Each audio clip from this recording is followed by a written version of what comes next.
big order in, so I shall have limbers for the artillery and oh, more bases, more generals, more cavalry, oh, you name it, and an absolute sackload of infantry for both sides. So, yeah, I'm looking forward to that in a week's time. I shall take my video camera and because there's quite a few tables will be on the go, you know, different eras and different models. So, but it's all 6mm, nothing else. It's all 6mm. So it'll be interesting to see what other people have done and how they've painted them up and all the battlefields. So I'm really looking forward to that. And as I'm on my own, no wifey or anything, I can just take my time. Nobody will be saying, haven't you seen enough yet? Can't we go? You know. And that's the good thing. I'll be on my own. I can do what I want when I want and take as long as I want. There you go. Well, that should be really interesting because it's so focused on 6mm figures. Yeah, yeah. Is there a lot of people that go there? Have you been there before? No, it's my first time. But looking at the video from last year, it was quite a big success. They've moved to a bigger venue, which is always a good sign. So, yeah, I'm looking forward to it, see what's on offer and what other people are doing. I'm trying to stay focused on the American Civil War for now. But, I mean, as I said to you last time, Ancients are quite high on my list. If I was going to do something next, it would probably be Ancients. That'll be good. But this ACW has got a long, long way to run yet. And I mean, I've put in a big order which will be there for me, so that's going to take me a long time to paint up and get on the field. And of course, I'm doing this series at the moment where I'm using the battle cry rules to actually do some scenarios. It's working quite well. I'm quite pleased with how it's going. The cards are somewhat inhibiting because you know you've got troops you can't move because you don't have any left flank cards or you don't have any right flank cards. But it's simple and it's quick and it's easy to do. So yeah, I'm quite enjoying it. That's good. I'm following along, and it looks very interesting. I keep thinking in the back of my head that okay, that looks like a miniatures game. All right, that's great, but I know he's got those cards, and everything he does, everything he can choose to do, is based on those cards. And I'm curious how that is working, because basically it puts limits on you.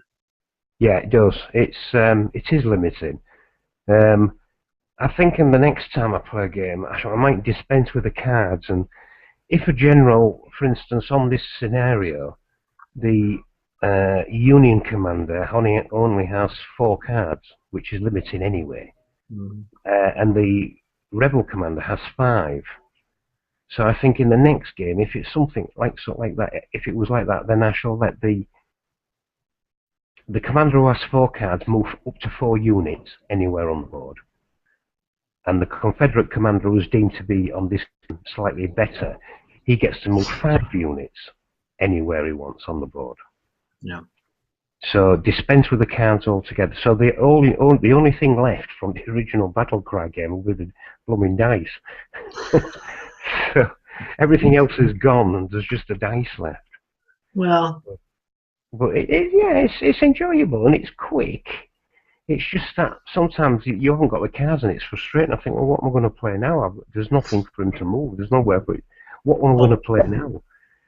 And that would be the same if you was playing the real battle cry game, obviously with the cards. But it is frustrating. It should be frustrating. It's a real battle, right? You can't have everything on the table before you. You got to kind of take some frustration with it. Yeah. Well, I suppose there is that fog of war. I mean, you want this particular regiment to move and it's totally ignoring you and nothing's happening. So I suppose that is like it was in the real battle. You know, we've got a god's eye view. The general didn't. He didn't know what was happening on his right wing unless he got dispatches or messengers coming through. So yeah, there is a lot to it like that, which is quite good. Yeah. And I'm enjoying it. It's good harmless fun, and I've got enough regiments painted up for any of the scenarios in the battle, because there's 30 scenarios in the battle cry. Is there? Wow. Yeah. So it's an excellent game for that, and of course, although it's very simplistic and the maps aren't totally true, then they only cover a part of the battlefield. Obviously, it's not designed to cover the whole thing. And let's be fair, it's a light war game. It's something to introduce people to wargaming, so it's not going to be too complex or too overpowering. Really, it's got to be what it is. It's a light war game, Yeah. which can be played quickly, and it is. It's very enjoyable. Although I have just bought the Altar of Freedom rules. What's that? Altar of Freedom. They're a 6mm, designed for 6mm, although they can be adapted for up to 15mm. And that's a rule set for big battles. We're talking the Gettysburg Shilohs, where the smallest unit, one of them bases, would be a brigade as opposed to an infantry regiment. Yeah. So for instance, if you were refighting Gettysburg, which is the largest scenario, the Union have 54 infantry brigades. So you would need 54 bases to accurately, reenact it. To be accurate, you would need 54 Union bases, and I think it's 40-something rebel bases. Wow. But if you imagine that on a 8x4 table, laid out with the cigar box battle mat, it's going to look blooming awesome. It's going to look absolutely superb. And that's what I've got planned, because I've organised it so that I've put an order in for enough units, looking at the Altar of Freedom rules, that I can fight the biggest of the battles if I need to. Obviously, it'll take me the time to paint them up, but I'm semi-retired and I've got that sort of time. Yeah, I've got the time, so I can do it. I mean, it's not something I have to have ready for next month or next week. It's a nice long-term project, which I can build slowly as I go along and as I feel like it. And it's good. Anyway, them Altar of Freedom rules, I've got them as PDFs, so if I can, I might try and send you them for you to have a look at, because there's the original rule set plus there's the two scenario booklets. So you can cast your eye over them, see what you think to them. All right. The only thing I don't like about the rules is in the scenarios they have like a map of the area, but you can bring your troops on. Say the board is divided up into, imagine it's divided up into 6 large hexes, and you've got A, B, C, D across the top, 1, 2, 3, 4 down the side. Right. And I might say the Union can come on at A, B, and C 1. And I think, well, no, that's fine, but where would they have been in the original battle? If you want to fight the original battle, you want to know where the locations were for that battle. Not, I can see where they're coming from, because you can then place the units where you want. But I would have preferred it if they had it laid out like battle cry is, this unit's here, this unit's there, this unit's there. But they haven't. They've decided to let you choose where you bring your troops on, within limits, but it's not historically accurate. And what it's basically saying in the rules is, if you want to do it historically accurate, then there's plenty of places on the internet you can go to find out the order of battle, which is true, there is, but it would have been nice to have had the option in the booklet. You prefer that? You prefer the actual historical? Yeah, I do. To me, that is the whole crux of the matter. If I want to go the other way, if I want to go where I can bring the troops on, well, I could do that anyway, but it would have been nice to have had the option to do that with the original, where the forces were actually, where they actually were positioned. Right? I mean, there's some of these Gettysburg games that you see, which are superb. You see the, Hess Division advancing down the road. You see Buford's cavalry deploying. All right, because you know how the battle went, but everything's where it should be. And, the Union are moving up slowly. And you can see that happening, where with this, it's not, because you can change history now. You can place them where you want within a given region. Obviously you can't put them in the heart of the Confederate troops, but it's not what I would want. I would want it as it was, not as I would like it to be, if you see what I mean. I know. That makes sense. So yeah, that's the only disappointment with them, but I can get the order of battle from the internet, no problem. So I can do that. Yes, you could. And of course, there's the official history. I don't know if you've ever looked at them. The official history of the war, what they call it, the War of the Rebellion, and it's 128 volumes, and it's all the generals, colonels, anybody who's made a report. Their actual reports from the time that they made, their actual dispatches, etc. And it's all there in these books. And they're all available to study online. So they're an absolute wealth of, not always 100% accurate, because obviously if a general hadn't done as well as he should have done, he tends to flower the lily a bit and find excuses to blame someone else. So you've got to be you've got to give it a bit of leeway. But it's stuff written at the time by the people who were there at the time, and to me, I think that's just invaluable, because you're there at that moment in time when they're writing that dispatch, and it's what their thoughts are and what they see, and it's absolutely fascinating reading. As I said, there's 128 volumes, and it's available to read online, but it's great stuff. I love it. Yeah, I noticed that about you. You really get into when you get into a period of history that you're going to game and paint figures for and invest financially in, you have a tendency to really get into it and stay with it. And that's good. That's a good habit to have if you're in this hobby, because it's so easy to be distracted by other periods. And there's not a hell of a lot of people out there in this hobby that actually get things done. And like Pancake, Nathan, on YouTube. He's dedicated to Napoleonics. And if you watched his videos, say, a year ago, he was just getting into it, just starting out, 28mm Warlords, black powder rules. He stuck with that. And now, after over a year now, he's got tons of miniatures, painted up fabulous, little place to play, terrain, everything. And he got that far within a year's time just because he wasn't distracted by things like bolt action and whatever other rules were out there. And you do that. You do that. Yeah, I like to do it. I like to immerse myself in the period. And I love that. I think it's you've got to put yourself in their place and learn the history. What happened, what didn't happen. What was possible, what wasn't. It was funny on that latest video I uploaded, part 2, one of the commenters said, "Well, I hope the rebels lose. I don't like slavery." And I thought, well, that's a strange thing to say. I saw that. I thought, well, like you saw my explanation. To me, it's just a coloured bit of flag that it represents the figure. I'm not, whether I don't condone it, or it's just.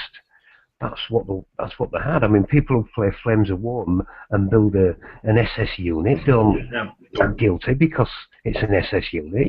It's just one of them things. I know there's a big thing going on in the States at the moment after the killing with and the Confederate flag being removed from Capitol building, but that's just coincidental. Yeah.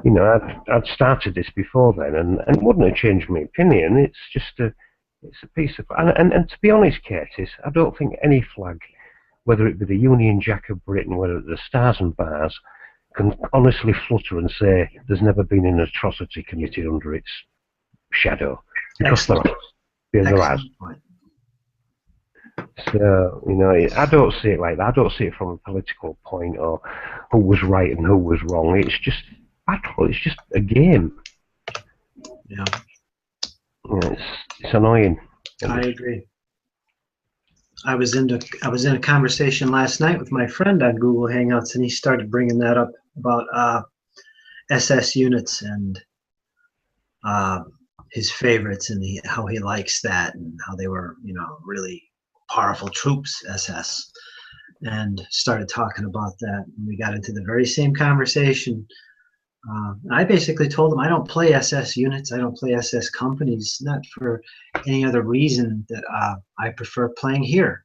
troops. I prefer playing the normal non-SSUs just out of Mm, preference. But yeah. I have other reasons. I don't like to get too much into political stuff. I mean, it's a game. We're not talking politics here. No. But I could get into that deep, but I'm not going to do that. But I think it is silliness.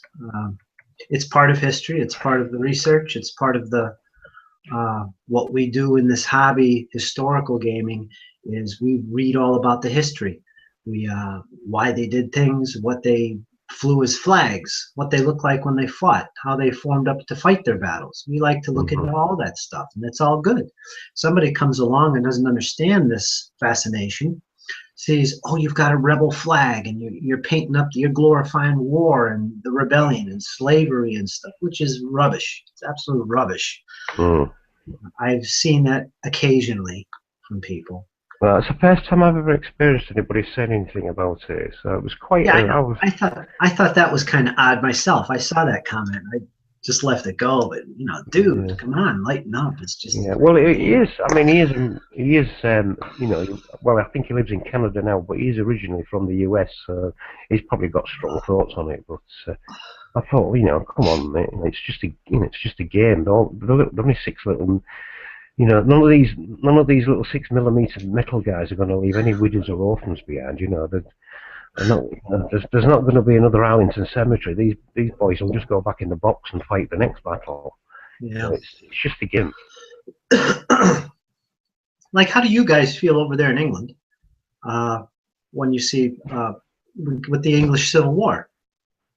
Well, the thing with the English Civil War was it was so long ago. I mean, you're talking 400 years. I know. So it doesn't really resonate now. It's where the American Civil War is still quite raw on the nerves in the States.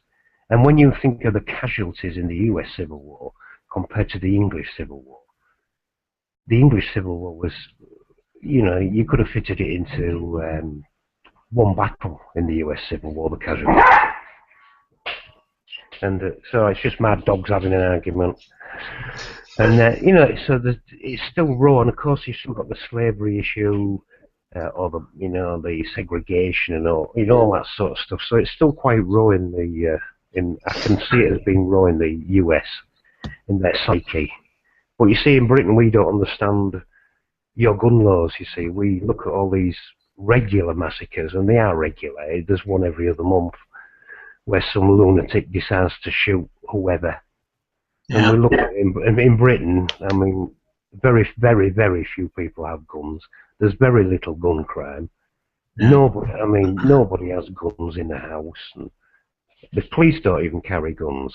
It's just, and we find it difficult to understand. I know it's the amendment and it says that every man's entitled to bear arms, which is fine when it was the Wild West, but it's the 21st century now. You're not going to be sat in your ranch and be attacked by Comanches. Oh God, help you. So we found that difficult to understand. Well, I mean, most things, it's the same in every country. Every country has its own little strange idiosyncrasies that other people don't understand. Yeah. It's just one of them things, and it'll never change. I mean, the gun laws will never change. Same as lots of things in this country will never change. It's just the way things are. Yeah. It's strange, but that's the way it is. But yeah, it's the American Civil War was. I mean, it was absolutely brutal, wasn't it? I mean, you're talking 600,000 dead. Yeah. So here's a question for you. What got you interested in the American Civil War? I was interested in it right from being a child, and I think it was. We used to over here. It used to be a big sort of tradition before television was very popular, or before television was really going very much. Every Saturday morning, we would all go to the movies, and it would be designed specifically for the children. And you'd have a couple of cartoons, and then there'd always be a couple of B movies. and it tended to be, inevitably, it tended to be a Western.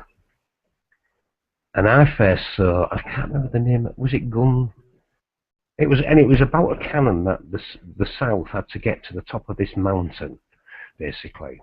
It was a typical Hollywood thing, but they had to get this battery of cannon to the top of this mountain to stop the Union advancing, and they eventually did it. It was all tongue in cheek. If you looked at it now, you say, "What a load of rubbish!" But of course, as a kid, it captured our imagination. And then there was, I think, the following week or within a couple of weeks, there was another American Civil War film, and that got me fascinated. And from there, how old would I be then? 9, 10. From there, I went to the actual library and actually got a book on the U.S. Civil War to start reading it. It was a kid's book, so it was quite light, but yeah, totally fascinated, and I was hooked from then on.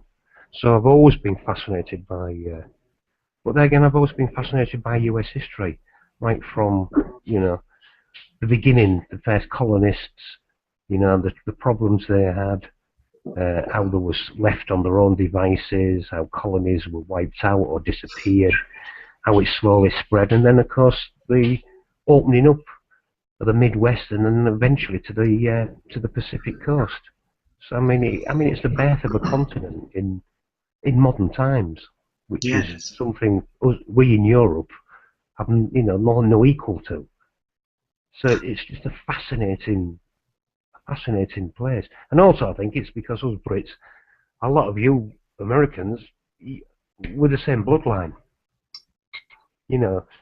I would imagine a huge amount of the population of the US can trace their ancestors back to these islands. Yeah. So really, when they say about us being distant cousins, well, it's true, we are. And so we speak the same language, which is brilliant. Because as the children often say to us when I'm speaking at school, and I'm saying about what happened against the French and New France, and how Britain eventually won out in the States until the Americans kicked us out. That if it wasn't for that, you'd all be watching movies in subtitles now, because the Americans would speak French. Well, it's true, isn't it? Yeah, if the British had lost that battle and the battles against Quebec, the French in Quebec, the Americans would speak French now. Yeah. And so all Hollywood films and all the programs what we watch and import from the States would all be in French. We'd have to watch it with subtitles. My God. And of course, English wouldn't be the big popular language it is now. English would just be one of these colloquial languages. I mean, the French are really angry that English is so popular. But it is, and they hate it. But how many people know to speak, I don't know, German or Dutch or Norwegian? They don't. But lots of people can speak Spanish because of the Spanish taking over the South Americas. A lot of people can speak French because of the French colonies in various parts of the world. And I would think a quarter of the Earth population could speak English. Australia, New Zealand, you've got the US, Canada, Britain, and everyone in Europe learns English as a second language. Not because of England, but because the US uses it. And if the US uses it, then that's what everyone's got to use, because the US, like the dollar, is the major power, is the big guy. Yeah, and so you've got to fall in line with the big guy, haven't you? Yeah. That's funny. You got a good point there, though. It's true, though, isn't it, Curtis? You've got to fall in line with the big guy. You've got to. So everybody needs to speak English so that they can speak American. Yeah.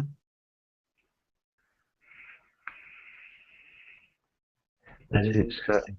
So we owe our ancestors a lot. We owe them a great deal. Funny enough, it was where I come from in Hull, in East Yorkshire. One of the regiments that fought at the end in the American War of Independence were from East Yorkshire, and they were there right at the end when when the British forces surrendered. And it's the only campaign that the British Army did not issue a campaign medal for. Oh, really? Really, in all of history, the American Revolution was the only campaign that no medal was issued for, and I think that basically because they spit the dummy out, and because we'd lost and we weren't used to losing, we were used to winning, and so because we lost, they kicked it into two. Yeah, no campaign medals were issued for that campaign. It's the only campaign in British military history where no medals have been issued. That's interesting. I didn't know that. No, I don't think many people know that, but yeah, that's true. And it's virtually not taught at school. Really? Hardly touched on, because it was a defeat. And in those days, the British Empire was untouchable. Yeah. And to suffer a defeat to what was classed as, well, basically a volunteer army was just unthinkable. Well, is it categorized, or was it categorized, or is it actually today categorized as an actual war in England?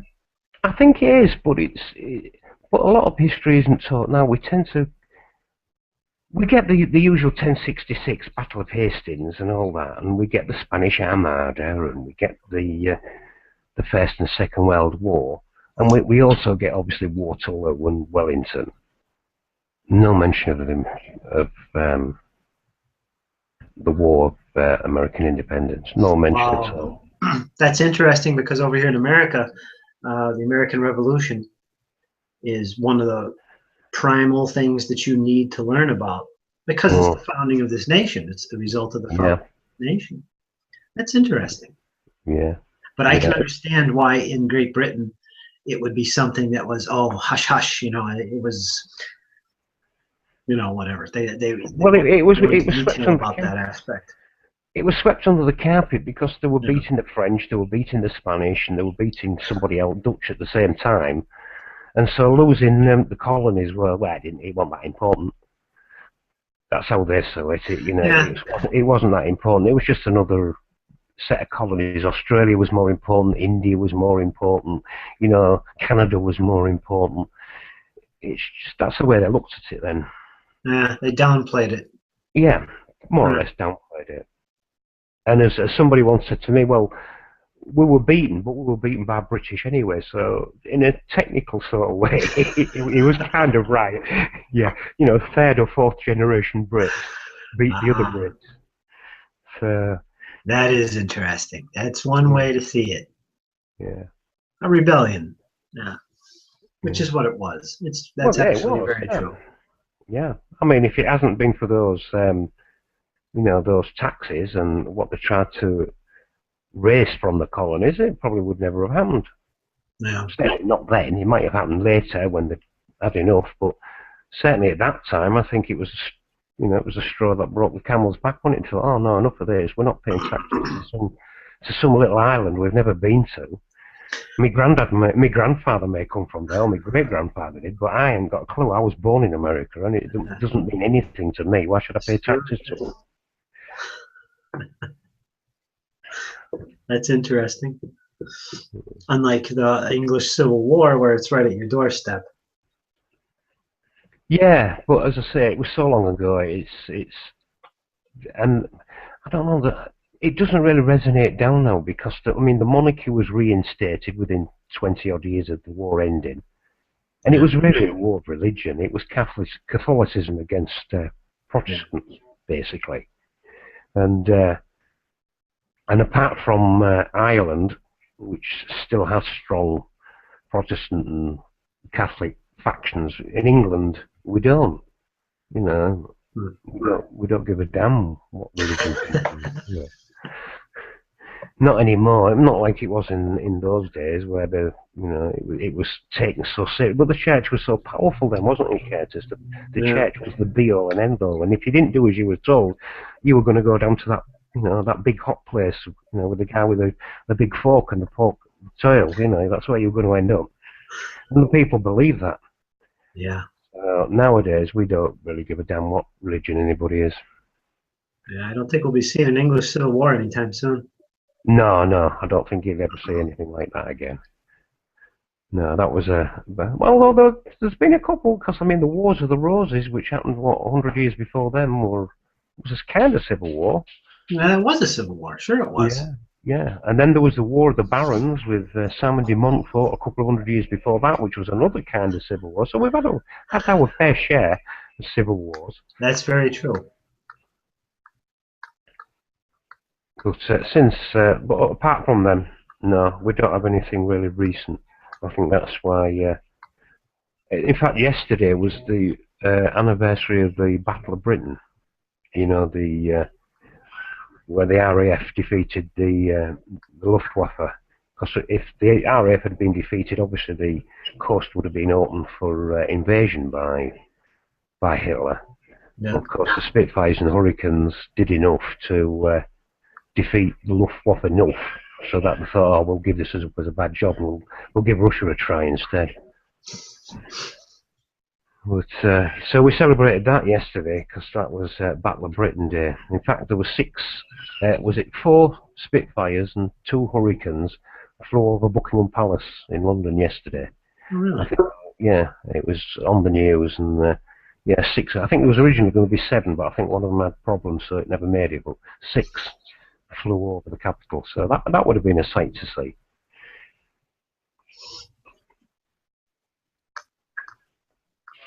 Yeah, that would have been a sight to see. I haven't been to an air show in forever. Yeah, Seeing those old planes and stuff. yeah. I haven't been to one for a long time. I used to go quite regularly to one what was in Yorkshire, not far. Go on, out you go then. It used to be quite regular, and we used to go there. There would be Spitfires, Hurricanes, and various other World War II and World War One aircraft, plus modern stuff as well. We used to get all the modern stuff, what you could watch. I just found it fascinating to watch what had been the Soviet Union with fulcrums and things like that actually landing on an RAF airfield. I used to think, well, Christ, for 12 years I was in the Royal Navy, and all we did every day, you know, was practice to kill Russian submarines. You know, that was our sole role, and there they are landing in the middle of Yorkshire, these Soviet fighters. So things have certainly moved on. Yeah, things have changed. Yeah, that was our role.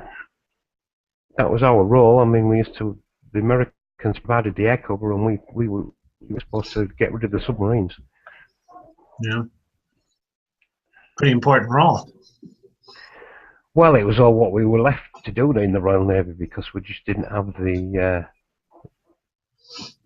manpower or the money anymore for the huge navy we used to have. But we were pretty good at what we did. When it came to anti-submarine, we were pretty good. Yeah. The only trouble is, of course, it came home to roost with the Falklands War. We didn't have the ships that we needed to fight the Falklands War, because our aircraft carriers only had jump jets instead of, you know, cat and trap, proper fighters. We could have done with the Nimitz class with Tomcats. Our ships were designed against anti-surface missiles, so we lost 4 frigates because basically they just didn't have the correct armament to fight them off.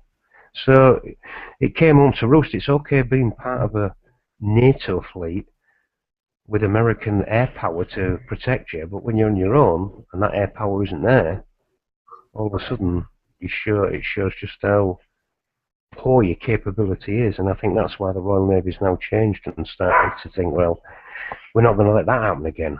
We're not going to fall for that trick again. Learn from your mistakes. Well, yeah, and it was an expensive mistake. You know, it cost a lot of lives and a lot of equipment and ships. We're not going to let that happen again. But that's what happens when you rely on a treaty and an ally. I mean, we couldn't expect the US to come and help us. They did help us in anyway with satellite intelligence. They also provided us with the latest Sidewinders. which probably brought down more of the Argentinian aircraft. If we hadn't have had them, would have been snookered. But they provided us. I mean, all that stuff was provided by the US, and I can't imagine another country in a conflict who the US would have supplied weapons to an active combatant, apart from Britain. Yeah. So we got all those sort of things, because I don't think those, although those Harrier jump jets were fantastic aircraft, without those latest sidewinders, they wouldn't have stood a chance. Yeah. Well, it's interesting because it shows that, especially in modern military terms today, you strive to develop a military that is self-sufficient, like over here in the United States and probably around the world, in the militaries around the world, there is rivalries between your Air Force and your naval and your land forces. They're all separate institutions, and they try to become independent of each other. Like for instance, the Navy is all about the ships and the mobility of moving from one nation to another quickly and rapidly. But the Navy does actually have its own Air Force, and the Navy does actually have its own branches of land forces, like the Marines. Yeah. And they're a very self-sufficient force. And if you look at the American Army, they have their own Air Force, but it's very limited. They don't have naval capability. They rely on the naval to supply that. And they're all ground forces. And then you got your Air Force, which basically is aircraft. They don't have their Navy. They don't have a separate land force, really. And they're all one military. But there is a independent mindset between them, especially with the Navy. And what you're saying is basically that's what it is with nations and alliances like NATO. And you get into a mental attitude of, well, I can rely on them to provide this kind of support so we can save money and focus more on this part of military defense. And when that's taken away, like you mentioned in the Falklands conflict, you start to see that you're pretty vulnerable, and your tactics and your strategies change dramatically in some cases because you don't have that. It's this idea of not relying on anyone, but being independent, that is what makes a military stronger and more self-sufficient. And it's interesting that a war like the Falklands conflict had to occur to be able to see that. Like I imagine now that the British military is very less dependent on allies, for instance. Well, you say that, but at the moment we don't have any aircraft carriers. Oh God. We have helicopter carriers, but we don't. Our aircraft carriers, there's two of them being built, Queen Elizabeth and the Prince of Wales. They won't be ready until the end of this decade. They've been launched, but they won't be ready till the end of this decade. And they're going to be. Originally, they were going to be catapult and trap, proper high performance aircraft. But no, they're going to be short takeoff and landing again. So it's they just don't learn. We've got no maritime reconnaissance capability at the moment because the Nimrods have been retired. We didn't buy the American version, so our Nimrods have now retired. So there was a thing in the newspapers. And it was a small little piece, and if you didn't look for it, you wouldn't have found it. But about 6 months ago, a Soviet, not Soviet, they're not Soviets anymore. It's hard to get rid of that. They're always Soviets.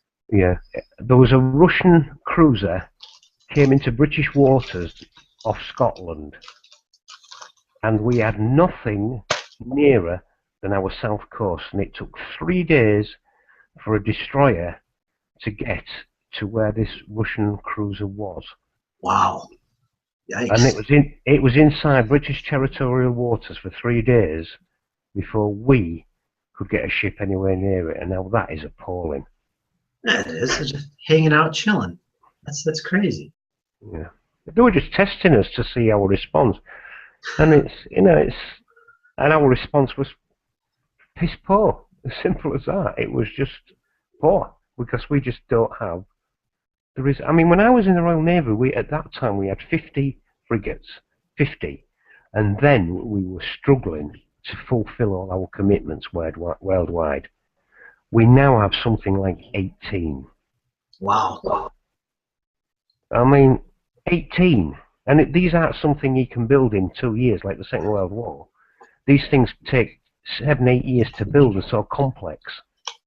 What you've got, if there was a war, what you've got is, that's it. You ain't going to get no more, because that's going to have to do you.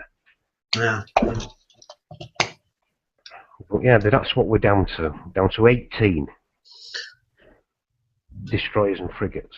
For a navy, that one time was huge.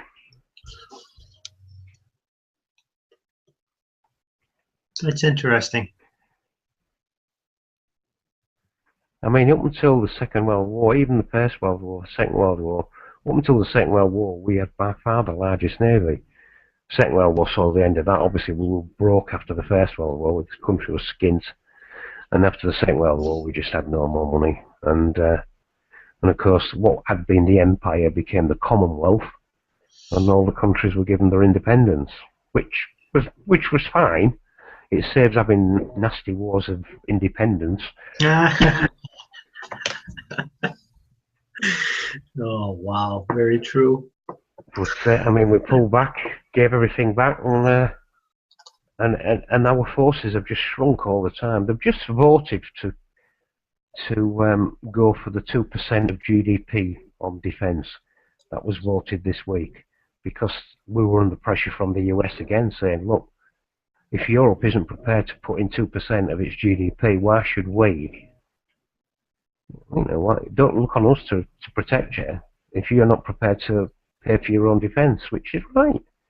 Yeah. And so, fortunately, this government for the next 5 years have committed to 2% GDP on defence. But whether or not the French, whether or not the Spanish, and all the other NATO countries will is another thing. Oh, God. Very complex topic. Yeah. There's a lot of things that play a role in the decision making of that. So, wow. Our forces are still as important today as they were in the Second World War or any other war. It's an insurance policy, Curtis. You don't want to use it, but it's there if you need it. Exactly. That's what we've all learned through history. Well, have we? Do we learn and then we let it slip again? Well, that's what it seems to me from the politicians. They learn these mistakes. Oh, this won't happen again, and then we let everything slide again. And that's usually when a big war breaks out. Yeah. I mean, this is a time of danger anyway with all what's going on in the world. I would imagine we're as much danger now as we were at any other time in history. Yeah. With what's going on at the moment. You just never know where the next strike's going to come from or where it's going to happen. Yeah. The only thing that's really changed is the nature of warfare itself and how it happens. But you talk about the war that was in Iraq and the conflicts there that's been going on, where the U.S. and Great Britain have been involved. Those are your wars today. I can't imagine a conflict like World War II or World War I, or what we perceive to be World War III, happening in a conventional sense. I don't think it would ever be conventional in any way, shape, or form. Like what you see over there in Eastern Europe, where they're fighting the Russians. Oh, in Ukraine. Yeah, there you go. Like that. That is about as conventional as you can get when it comes to warfare. But I guarantee you that a war involving European and American nations would never be like that. It would be 100 times different because of the nature of the weaponry and the tactics we use. It wouldn't be like that. And we wouldn't. I don't think any of us are actually prepared for that kind of nature of combat. So you're never really prepared for the next big war. You never really are. No. History teaches us that. Every war that's been fought has always been something we're not prepared for. And things change dramatically and we learn from it for the next war. But the nature of it is that it will still be something that demands some kind of change. I don't know, unless wargaming as a hobby has changed people's mindset, and now we're all of a sudden prepared to fight the next war because we know we've done this in our heads before on our tabletops. Yeah. You never know. I don't know, man. Well, it'd be better if we did fight the wars on tabletops. It'd be a lot less expensive and a lot less. Yeah. I think that'd be a lot less killing and dying, wouldn't it? Yeah. So like some kind of Star Trek episode where we fight our wars on a tabletop instead. Roll some dice and this many people die. Okay. You lost. Give us your oil fields. Yeah. Scary thought of what's going round the corner. Yeah. It's interesting. So I guess you won't be playing any modern wargaming. You don't like that stuff, do you? You don't like the... Well, it's not I don't like it. I mean, I do, but I mean, Flames of War I find quite interesting at 15 mil. But I just think that modern weapons are just so powerful and so long range, and it's just I don't know. I don't know how accurate you can recreate it on the tabletop. It's an aircraft as well come in and spoil it, and it's I don't know. It's something I probably will do at some point in time, but I'm sort of stuck in the mid-19th century and earlier. I don't really like to go later than that. I'm not even really a big fan of colonial type wars, you know, the Indian Mutiny or the Northwest Passage or that type of thing. I like to see big, colourful armies on a field. Napoleonics. That's what I like to see. I like to see big armies manoeuvring on a field with no aeroplanes and nothing to spoil it. You know, Stupid airplanes, get out of here. Yeah, no long-range artillery. You know. Well, you know what's really attractive and fascinating. I know what you're talking about, and it's that grand manner of fighting a war that you don't see these days. You don't see in modern warfare. Like it's been fascinating to me to read about the battles of, say, the American Revolution or Napoleonics or any of those time periods like this, the 18th and 19th century, early 19th century, where warfare was very colorful, very organized, very linear, very dramatic. So it seems from the history books. But what fascinates me the most during that time period was what kind of mental attitude did people have to have, men, that formed up in these units to march so tightly, so close together towards an enemy, level their muskets, and just open up with this barrage of fire and watch people just drop and die. I mean, to stand there and let this go on is a different type of mindset than we have today.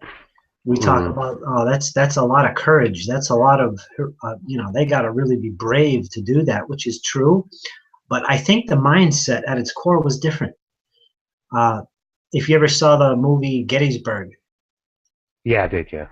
And you watch the battle scenes where the units are marching up and there's guys being taken out with cannonballs and stuff. And when you hear that volley coming at you from the other side of the battlefield, you know in a matter of seconds there's going to be a lot of guys dropping dead and just gruesome deaths at that. And what kind of mindset do you have to be able to stand there and let the enemy shoot at you like this and to see your friends die like that and then to keep on marching? It's just insane, the mindset that they had, because I can't imagine people in this day and age ever being able to do something like that. Well, no, there wouldn't in this day and age, would there? But things in those days, life was cheap. Yeah. And a lot of people joined the military. I know a lot of people certainly joined the British military for the simple reason you got 3 meals a day, and you weren't guaranteed that at home. You got 3 meals a day, you got a shilling a day in pay, and then if you had to stand shoulder to shoulder and march and to face the French or whatever, then you did it. Yeah. Because you knew nothing else.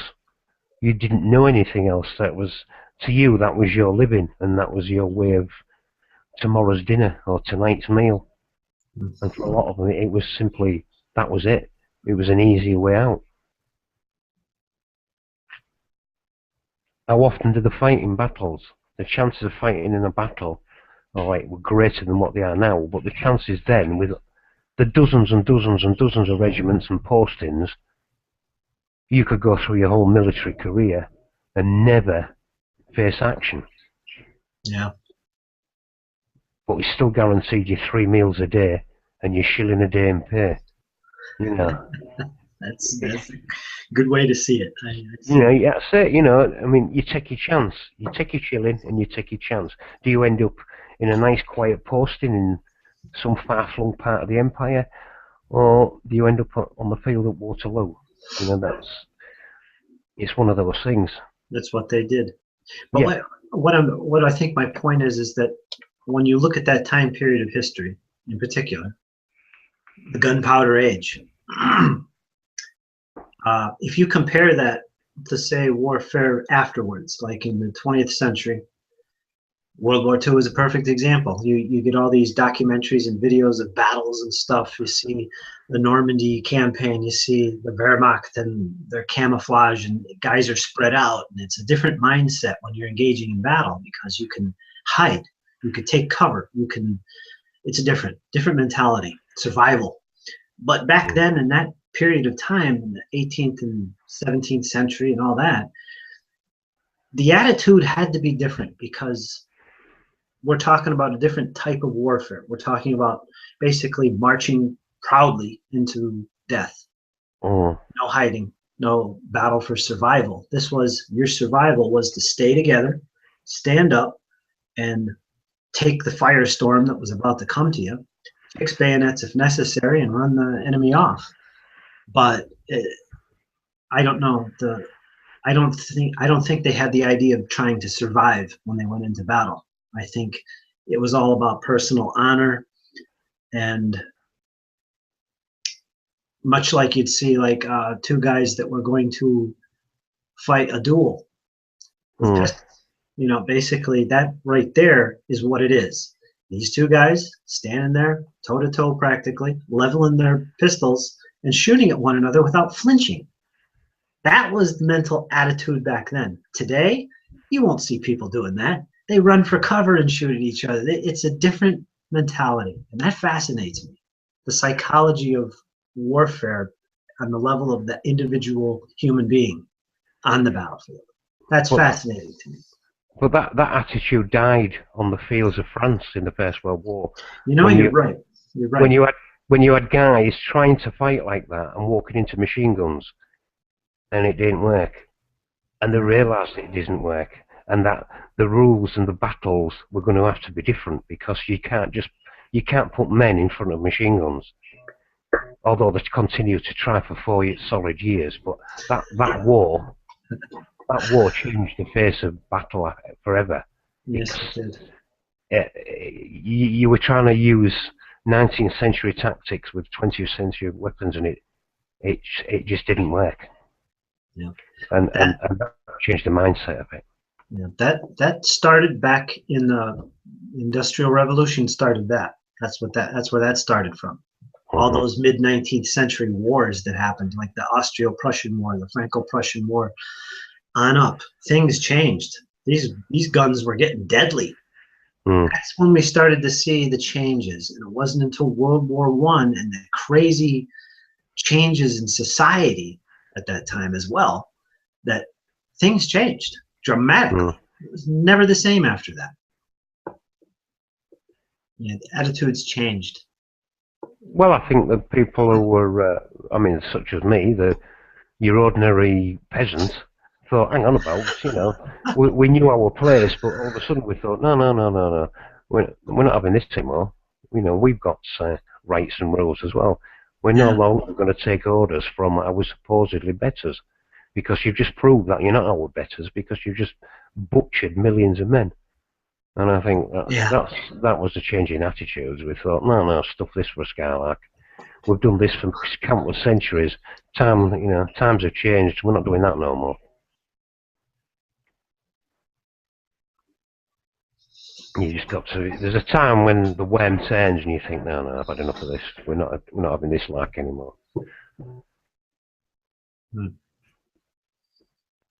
What was the first game you ever played on the tabletop? Not board games, but a miniatures game.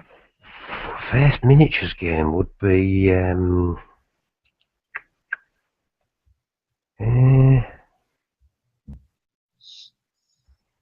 it would be a Napoleonic game, and I'm going back about 20 odd years. They weren't my figures; it was somebody else's, and it was 1/72 scale. Right. And it was very basic rule set.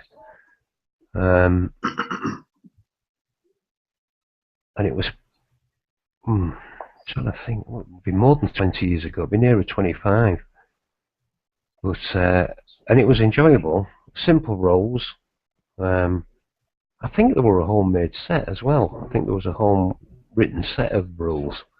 And there was only a limited number of troops. And like there would be 4 troops on a base, or 6, representing a regiment. Cavalry was 2 figures on a base, and a cannon. It was very simple, but enjoyable. So I think that was the first game I played, but it was a home written rule set. And it was somebody who I worked with who had the troops. And so that was the first time I ever played an actual miniatures game. I've played quite a few board games, but I started off with some of the cardboard ones, the cardboard chips, but they just didn't do it for me. You can fight huge battles, and they're easy to store away because it fits in a box, and the maps can be folded, but somehow moving a load of cardboard counters didn't do it for me. Yeah, when I was young, I was about 12, 13 years old. I think I was 13. I got my first set of miniatures rules, and it was a game by TSR, the guys who made Dungeons and Dragons. It was called Tricolor. And it was made by Gary Gygax, in fact, one of the authors of D&D. And it was a miniatures tabletop game for the Napoleonic Wars. And I still have it somewhere. It was in a fire, so it's lost its binding and stuff, but I still have it laying around. And very simplistic, different mindset of gaming back then. I think it was written in the 70s.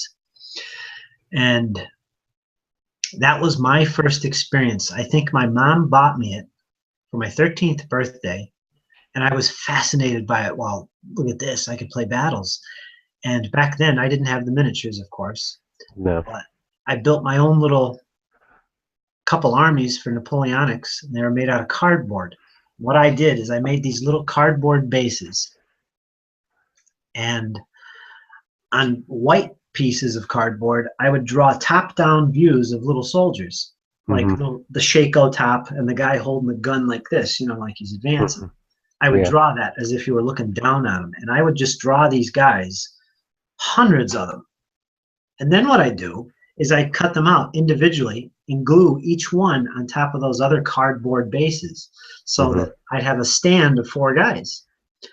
And I made hundreds of these things. And what I did is I started playing my battles on the floor in my room with these big, massive battalions and artillery batteries and cavalry regiments.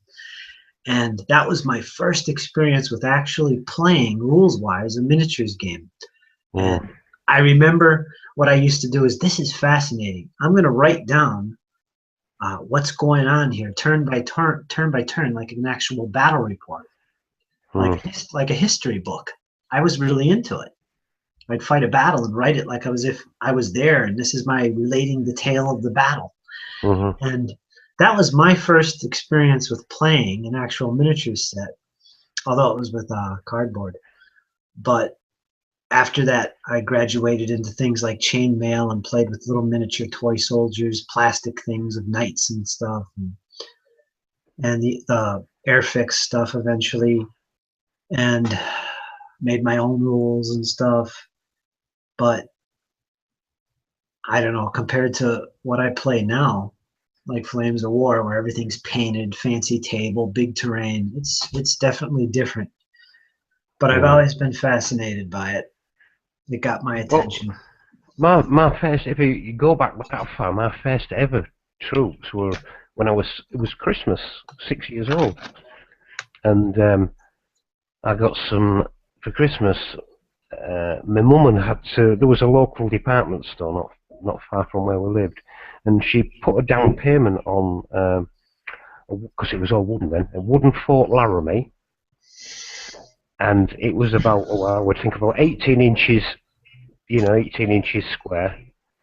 It had it had a tower at each end, gates opened, and there was buildings inside. And each week she would go to pay so many shillings off this fort, and she would buy a US 7th Cavalryman and an Indian, and if he was on horseback, he cost sixpence, and if he was just stood, he was threepence in the old money, in English money. And so by the time Christmas came, I had this Fort Laramie in wood, and there were plastic soldiers then. They'd just started to do plastic, and they were shiny, and I would think about, 1/32 scale, something like that. And I had about 40 cavalrymen, 40 Indians, and a wagon. And I can remember that morning as if it was yesterday. I was so pleased with it.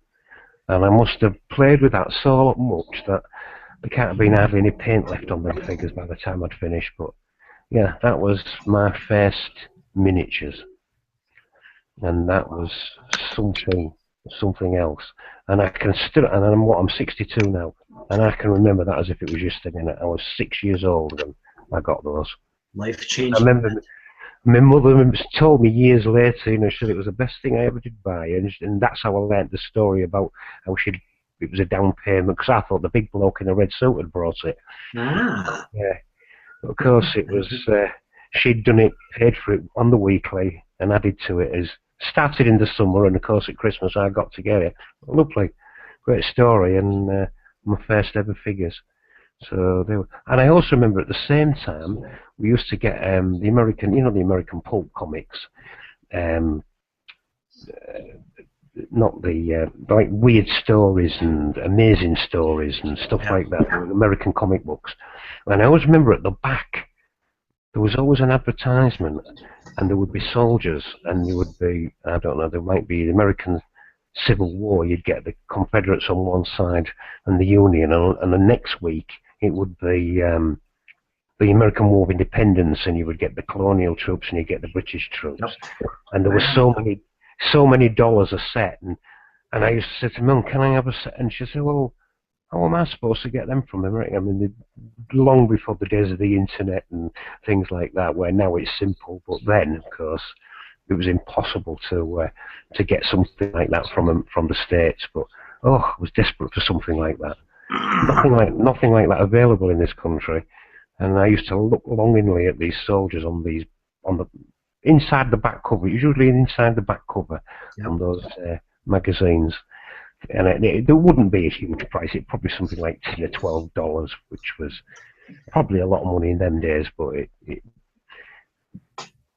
because I think at that time, I think there was $4 to a pound, so $10 would be something like £2, 10 shillings, £2.50. Wow. So it would have been a lot of money. But, yeah, I remember that very clearly. Yep. I remember that very clearly as well. When I was young and had my comic book collections, in the back would be these advertisements, usually by a company. If I remember correctly, the company was called Helen of Toy, but Cool. they used to sell sets of soldiers like you're talking. I remember I bought a few of them. They were only like $2.98 a set. I remember like $2.98. USD for a set. And they had them for the American Revolution. They had them for Rome. They had them for World War II. And some of them were actually little games where you get a map and put the guys on it and move around and fight. And I had a bunch of those, and I still have them up in my attic. It'll be interesting to see them again. Yeah.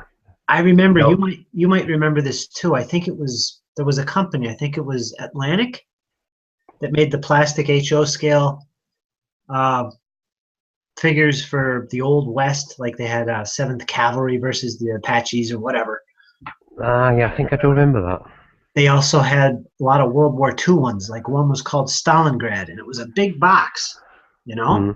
And it had tons of miniatures in it, tanks, landing craft, whatever. And they gave you this big map with squares on it that was an overhead photograph of a tabletop that had lichen on it and buildings. And you actually, they had rules in it. It would be like one page of rules where you set your troops up here and you move this way. And really simplistic. If I move a tank into your square of infantry, I win. That kind of silliness.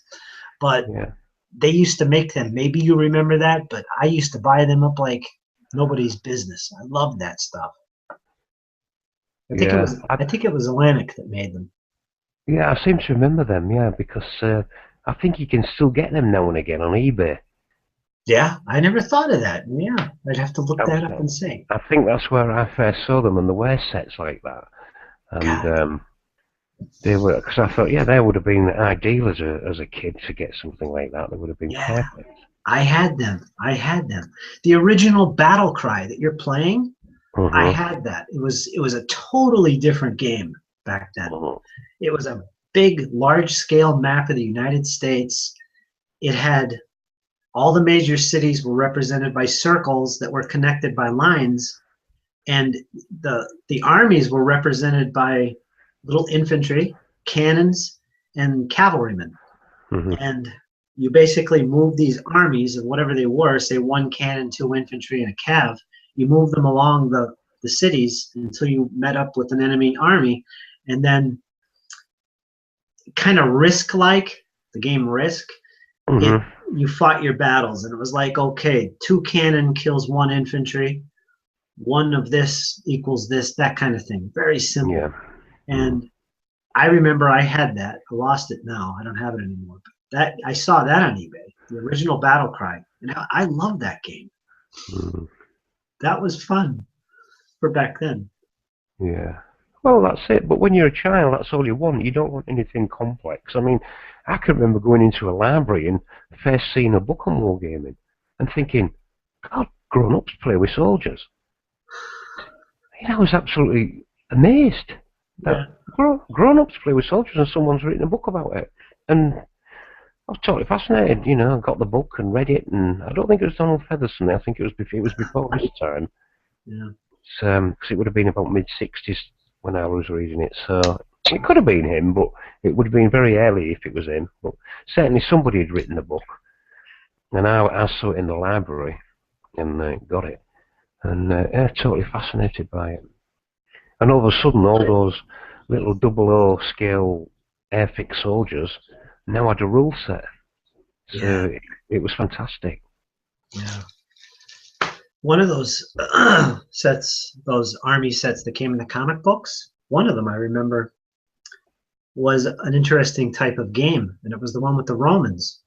And I could never figure it out. I didn't know what it was, but it's kind of just, well, what it is, the soldiers were actually really thin.